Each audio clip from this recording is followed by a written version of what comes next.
homa. E homa. Ia hone, ko pātēnei tā. Me ana ke te tōtoa atu ngā pepa mo tō tātou himene Whakamutunga. E me ana, tēnā koutou e ngaiwi ko te tūmai nei.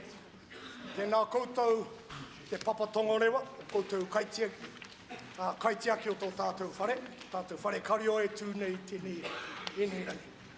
Tēnā koutou te atiawa, tēnā koutou Ngāti Pōnake, tēnā koutou Ngāti Tō. Koutou rā taranaki hānui, tēnā koutou, tēnā tātou katoa.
Tēnei rā te mihi, o mai anō rā te piki paki mo tō tātou kapa.